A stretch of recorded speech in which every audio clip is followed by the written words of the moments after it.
చంద్రబాబు నాయుడు గారు బీజేపీతో పోవాలనుకున్నప్పుడు ఇదే మోడస్ ఆపరాండా, బీజేపీని మళ్ళీ తన్నేటప్పుడు కూడా మళ్ళీ ఇదే మోడస్ ఆపరాండా. సిమిలర్లీ ఎన్నికలప్పుడు వాగ్దానాలు ఇచ్చేటప్పుడు ఇదే మోడస్ ఆపరాండా, ఎన్నికలలో వాగ్దానాలు ఎగరగొట్టేటప్పుడు కూడా మళ్ళీ ఇదే మోడస్ ఆపరాండా. ఈరోజు ఇదే మోడస్ ఆపరాండా మళ్ళీ కొనసాగుతూ ఉంది.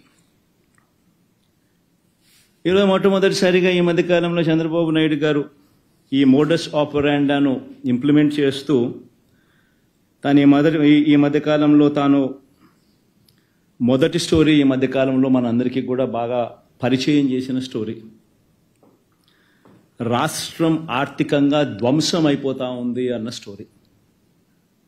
అందుకనే నేను రెగ్యులర్ బడ్జెట్ కూడా ప్రవేశపెట్టలేకపోతా ఉన్నాను. రాష్ట్రం ఆర్థికంగా ధ్వంసమైపోయిన పరిస్థితిలో ఉంది అని కూడా చెప్పుకొచ్చే కార్యక్రమం జరుగుతూ ఉంది. ఇవన్నీ కూడా మనం చూస్తూనే ఉన్నాం. ఈ మాదిరిగా నిజంగా రాష్ట్రం ఆర్థికంగా ధ్వంసం నిజంగానే అయిపోతా ఉందా, అయ్యిందా అని ఒక్కసారి గమనిద్దాం. ఒకసారి నిజంగా మనం కూడా వాస్తవాలు కూడా ఒకసారి మన ద్వారా, ఎందుకనంటే ఇవన్నీ కూడా ఏమిటంటే సమస్య ఏంటంటే ఇవన్నీ కూడా ప్రజలకు తెలియాల్సిన అవసరం ఉంది, ప్రజలు ఆలోచన చేయాల్సిన అవసరం ఉంది. మరీ ముఖ్యంగా బాధ్యత కలిగిన విలేకరులుగా ఉన్న మీరు, బాధ్యత కలిగిన మీడియా హౌసెస్గా ఉన్న మీరు ప్రజల దగ్గరికి తీసుకొని పోవాల్సిన వాస్తవాలు కూడా ఇవన్నీ. నిజంగా ఒకసారి గమనిస్తే ఏ రకంగా చంద్రబాబు నాయుడు గారు వాగ్దానాల నుంచి, తాను ఇచ్చిన మేనిఫెస్టో వాగ్దానాల నుంచి తాను తప్పుకునేందుకు ఏ రకంగా తాను స్టోరీ తాను బిల్డప్ చేసుకుంటూ పోతా ఉన్నాడు అని ఒకసారి గమనిస్తే రాష్ట్రం ఆర్థికంగా ధ్వంసం అయిపోయింది అనేది మొదటి స్టోరీ కింద తాను మీడియా డిబేట్లను మొదలెట్టాడు, మాట్లాడడం మొదలెట్టాడు, గవర్నర్ ప్రసంగంలో కూడా తీసుకొచ్చాడు, ఇవన్నీ కూడా మొదలెట్టాడు. ఒక్కసారి గమనిద్దాం. ఒకసారి ఎన్నికల దగ్గర నుంచి చంద్రబాబు నాయుడు గారు ఇంతకుముందు ఊదరగొడుతూ మాట్లాడిన మాటలు ఏమిటి?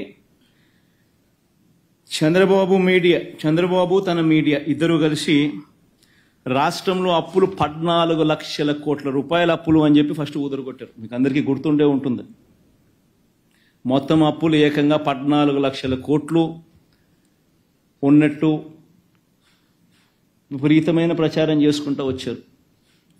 మొట్టమొదటగా ఒకవైపున 14 లక్షల కోట్ల అప్పులు ఉన్నాయని ఒకవైపున చెప్పుకుంటూనే మరోవైపున సూపర్ 6 అన్నారు, సూపర్ 7 అన్నారు, సూపర్ 10 అన్నారు. అవన్నీ మళ్ళీ సపరేట్గా వాటికి సంబంధించిన ప్రచారం మళ్ళీ సపరేట్గా ఇచ్చుకుంటూ వచ్చారు.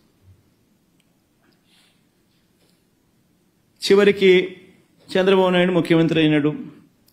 ఎన్నికల్లో తాను చెప్పిన మేనిఫెస్టో హామీలను అమలు చేయాలి అని చెప్పి ప్రజలందరూ కూడా అడుగుతూ ఉన్నారు. అడగడం మొదలుపెట్టేసరికి చంద్రబాబు నాయుడు గారికి మళ్ళీ ఈ 14 లక్షల కోట్లు తాను చెప్పింది గట్టిగా ముందుకు తీసుకొని పోవాల్సిన అవసరం ఉంది అని చెప్పి గోబెల్స్ ప్రచారంలో భాగంగా మళ్ళీ అడుగులు వేగంగా ముందుకు వేశాడు. కానీ వాస్తవం చెప్పాలంటే అక్కడ 14 లక్షల కోట్లు ఉందా అసలు? ఫస్ట్ అప్పు లేనిది ఉన్నట్టుగా తను ఎట చెప్పగలుగుతాడు? ఇప్పుడు ముఖ్యమంత్రి అయిన తర్వాత బడ్జెట్ డాక్యుమెంట్స్లో ఇవన్నీ చూపించక తప్పదు.